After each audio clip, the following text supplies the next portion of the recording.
मेरे mister of हुए, मेरे 3 बच्चे, मेरी सास मुझे घर छोड़ने को मजबूर कर रही है। कहाँ जाऊँ मैं रास्ते पे आऊंगी मेरे बच्चों को लेके।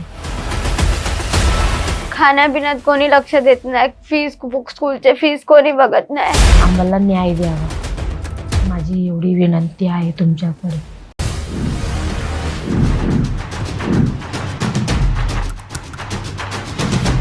नमस्कार दोस्तों, द पब्लिक न्यूज़ 24 के प्लेटफॉर्म पर आज हम एक ऐसे गंभीर मुद्दे पर बात करने वाले हैं जो समाज से एक ऐसा आईना, एक ऐसा अंधकार जो महिलाओं के साथ में अत्याचार हो रहा है उसका हम खुलासा करने वाले हैं। बात आपने समाज में देखा होगा, कई तरह के कानून बने हुए हैं, कई तरह के रूल एंड रेगुलेशन बने हुए हैं, लेकिन उसके बावजूद भी महिलाओं के साथ में अपमान और उनके साथ में अन्याय हो रहा है। आज हमारे सामने जो गेस्ट हैं उनसे आज हम जानेंगे उनको क्या प्रॉब्लम हो रही है, उनको किस प्रकार परेशान किया जा रहा है। तो नमस्कार, सबसे पहले आप अपना नाम बताइए। नीलम नितिन अंकुश. नीलम जी, आपके साथ में क्या प्रॉब्लम हो रहा है आपने बताइए। मेरे मिस्टर ऑफ हुए, मेरे 3 बच्चे, मेरी सास मुझे घर छोड़ने को मजबूर कर रही है कि घर खाली कर दे, मुझे बेचने का है। और मैं इन 3 बच्चों को लेके कहाँ जाऊँ? मुझे मानसिक स्थिति मुझे बार बार टॉर्चर करती है कि रूम खाली कर दे, मुझे बेचने का है। झगड़ा करती है, मेरे बच्चों को हमको देखते नहीं है वो लोग, मेरे देवर, मेरी सास, वो लोग हमको देखते नहीं है, टॉर्चर करते, परेशान तो होते। आपको जो आप यहाँ द पब्लिक न्यूज़ 24 के प्लेटफॉर्म पर आई हैं, क्या इसका आपने कंप्लेन पुलिस थाने में दिया हुआ है? हाँ, पुलिस थाने में दिया, उन लोगों ने कुछ ऑब्जेक्शन लिया नहीं। मेरे देवर को बुलाया, उधर उनका उनका वो आपस में वो कुछ बात कर लिया, मुझे बुलाया भी नहीं, मैं कंप्लेंट दे के आ भी थी, फिर भी उन्होंने कुछ किया नहीं उसके ऊपर। तो आप रहने वाली कहाँ की हैं? डोंबिवली, कोपर रोड, और अपूर्व आपने हॉस्पिटल, एफआईआर कहाँ पर, किस थाने में अपना केस दर्ज किया? विष्णु नगर पुलिस स्टेशन, तो पुलिस कोपर वाले रोड। तो पुलिस वाले के पास जब गई तो उन्होंने क्या बोला? उन्होंने बोला ठीक है, मैंने उनको सब बताया, मेरे देवर ने ऐसा ऐसे कर रहे, मेरी सास देवर मुझे परेशान कर रहे, मुझे मानसिक त्रास दे रहे, आप उसके ऊपर कुछ करो। तो पुलिस वाले ने बोला ठीक है, मैं आपके देवर को बुला लेता हूँ इधर, क्या है कुछ नहीं, सोल्यूशन निकाल दो।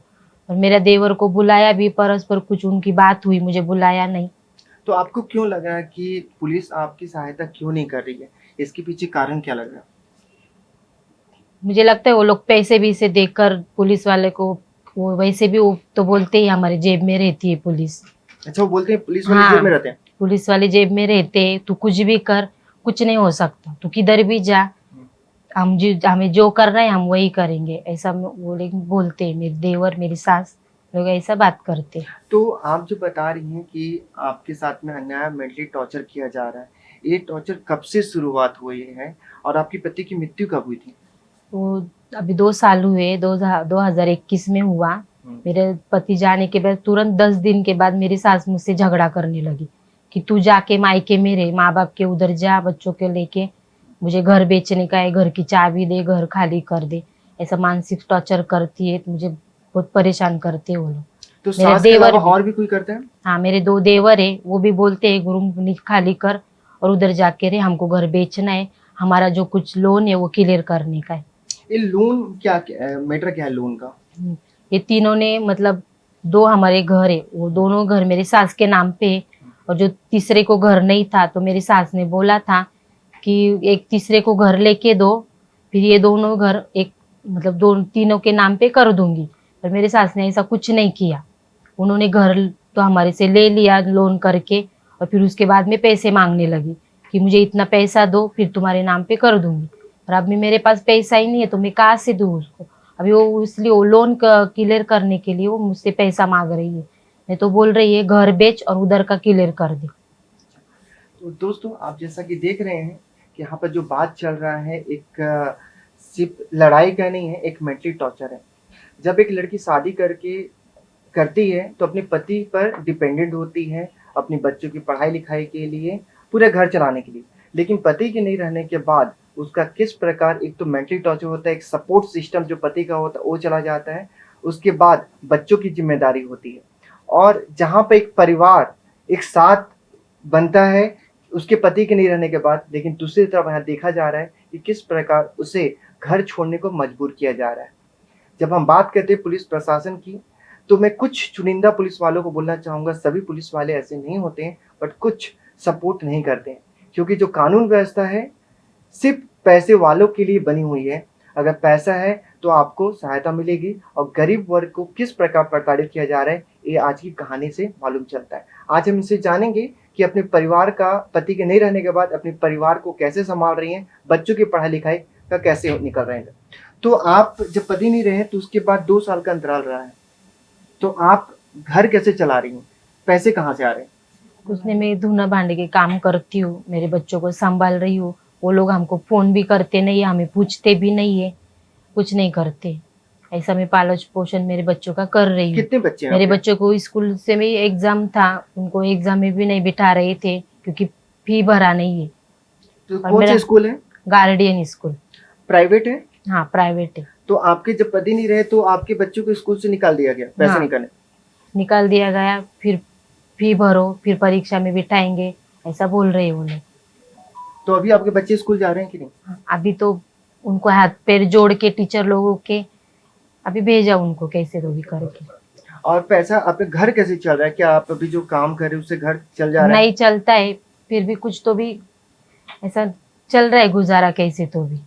तो ये सास जो आपको बोल रहे हैं, सास और ननद की बात कर रहे हो या देवर सास की बात? देवर, ननद नहीं। देवर, हाँ, राइट, देवर। सास और देवर का। तो ये कब कब आपसे लड़ाई करने आते हैं? क्या डेली यहीं आके लड़ाई करते हैं या आपको फोन करके भी परेशान करते हैं? हाँ, फोन करके भी बोलते हैं, मैं भी कभी करती हूँ कि देखो आप हमारी तरफ ध्यान दो, तो वो बोलते तुझे जो करना है वो कर, हम्म। हमारे हम कुछ नहीं कर सकते, तू सिर्फ घर खाली कर दे, फिर हम देखेंगे क्या करने का है। हमको रूम बेचने का है, और तू तेरे माँ बाप के यहाँ चली जा, उधर रहे, मुझे घर बेचने का है बस। बाकी कुछ नहीं बोलते वो लोग, तुझे जो करना है वो कर। हमारे पास बच्चों को भी लेके दिवाली में भी मैं सास के पास गई बच्चों को लेके, तो उन्होंने मेरे बच्चों को और मुझे हाथ पकड़ के बाहर निकाल दिया। जो बाहर घर निकाल मेरे दिया? पति ने लिया है नासिक में, उस घर से बाहर निकाल दिया उन्होंने कि यहाँ नहीं रहने का, उधर जाके रह, किधर भी। और इधर भी रहती हूँ तो इधर भी बोल रही है आपसे भी निकल जा। मैं कहाँ जाऊँ मेरे बच्चों को लेके, मुझे मानसिक त्रास हो रहा है, तो मैं खुद मर जाऊंगी, आत्महत्या कर लूंगी, इतना मुझे परेशान किया उन लोग। तो नीलम जी, आप मुझे एक बात बताइएगा कि आप अभी जैसा बता रहे कि आपके पति के नहीं रहने के बाद एक अच्छा खासा अंतराल गया है, 2 साल का है, तो इस 2 साल के अंतराल में आप बच्चों को कैसे संभाल रही हैं, घर खर्च कैसे निकाल रही हैं, इसमें सहायता कौन कर रहा है आपको? सहायता में मेरे माँ बाप कर रहे हैं, मेरे माँ बाप अभी है तब तक वो करेंगे, अभी वो नहीं रहेंगे तो मैं क्या करूँगी, किसके पास जाऊँगी। सास और देवर तो कोई देखता नहीं है, ध्यान भी नहीं देता है। अभी फिलहाल मेरी मम्मी पापा करते हैं जितना उनसे होता है उतना, और मैं भी थोड़ा सा धुने भांडे का काम करके मेरे बच्चों को संभाल रही हूँ।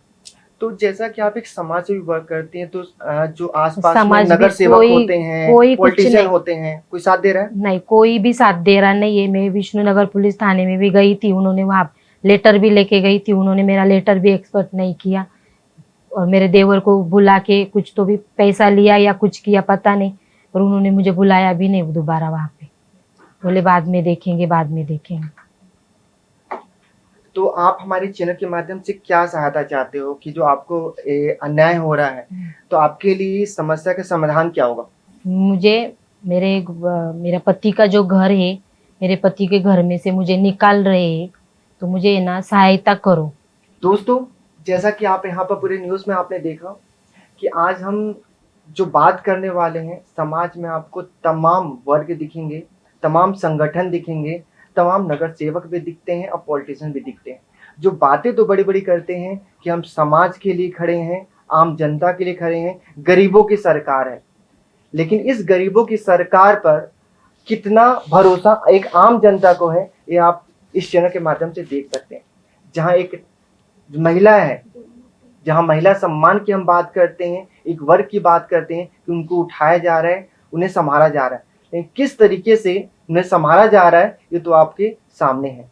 आप हमें अपना कमेंट बॉक्स पर हमें जाकर कमेंट कर सकते हैं कि ऐसे जो अत्याचार करने वाले हैं और अत्याचार में जो सहभागी हैं, जो साथ दे रहे हैं, वो चाहे कुछ पुलिस वर्ग के हो, पॉलिटिशियन हो, या इनके जो घर वाले हैं, जो अपने बोला जाता है, वो अगर शामिल है तो इनके साथ में क्या होना चाहिए।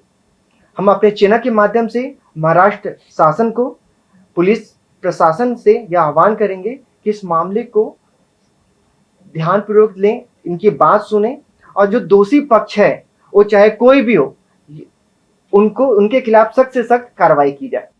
आज इसका रियल प्रूफ इनकी जो बच्ची है उनसे भी हम बात करेंगे, उनसे भी लेंगे कि आखिर उनके साथ में क्या किया जा रहा है, उनके स्कूल से कैसे निकाला गया। जो उनकी बच्ची है उनसे हम जानते हैं कि उनके साथ में क्या जो अन्याय हो रहा है। जो बच्ची से पूछेंगे जो बहुत ही मासूम है, आज उनसे हम जानेंगे कि उनके वाकई में उनके साथ में क्या हुआ है। बेटा आपका नाम क्या है? कार्तिका नितिन अंकुश। कार्तिका, आप मुझे बताओ कि आपकी मम्मी को और आपको कैसे परेशान करते हैं आपके जो दादी हैं? दादी आती है तब बोलती है कि घर से निकल करके जा, नानी के घर पे जाके रहे, मेरे को रूम खाली करना है, ऐसा वैसा। मम्मी को टॉर्चर करती है, रुलाती है। तो आपको भी परेशान करती हैं, आपको भी बोलती हैं बाहर निकलो? हाँ, हम लोग को बोलते जाओ तुम लोग तुम्हारे नानी के घर पे जाके रहो, ऐसा वैसा। तो तुम लोग नहीं बोलते हमारा घर है, मेरे पापा का घर है? बोला पर फिर भी सुनते नहीं है। तो क्या बोलते हो?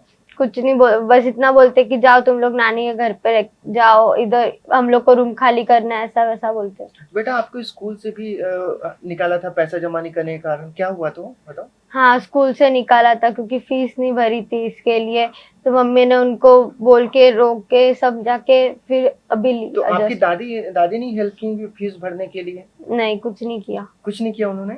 वो क्या बोलती थी? तू देख ले तेरा, मैं क्या करूँ, ऐसा वैसा बोलती। तो अब बेटा आप मम्मी बता रही थी नासिक में आप लोग गए थे, तो वहाँ भी हाथ पकड़ के आप हाँ, भाई बहन को निकाला, क्या हुआ था? हम लोग दिवाली के दिन नासिक गए थे, तब मम्मी ने बोला था मैं किधर हूँ, ऐसा वैसा। हम लोग गए थे तो नानी ने हाथ पकड़ के घर से निकाला था।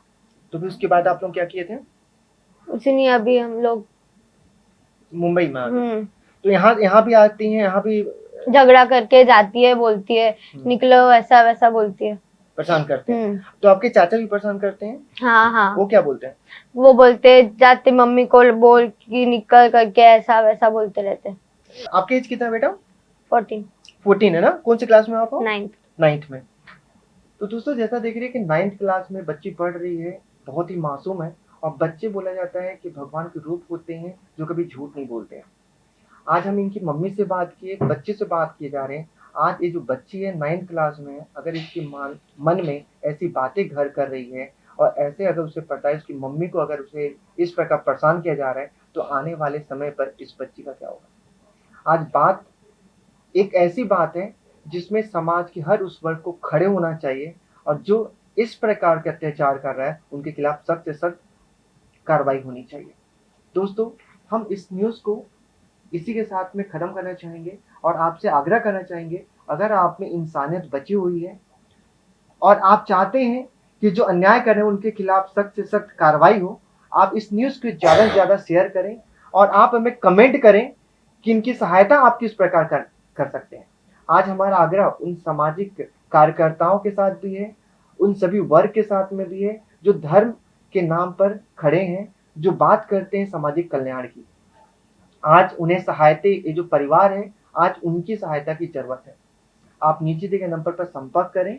आपके साथ भी अगर कोई अन्याय हो रहा है आप हमसे संपर्क कर सकते हैं। हम गरीबों की आवाज़ बनकर सामने आएंगे और तब तक फाइट करते रहेंगे जब तक इन परिवार को सहायता नहीं मिल जाता, जब तक इन परिवार पर जो पुलिस प्रशासन या जो उनके घर वाले अत्याचार कर रहे हैं उनके खिलाफ सख्त से सख्त कार्रवाई नहीं हो जाती। दोस्तों इसी तरह की न्यूज़ के लिए बने रहिए द पब्लिक न्यूज़ 24 के साथ। जय हिंद, जय महाराष्ट्र।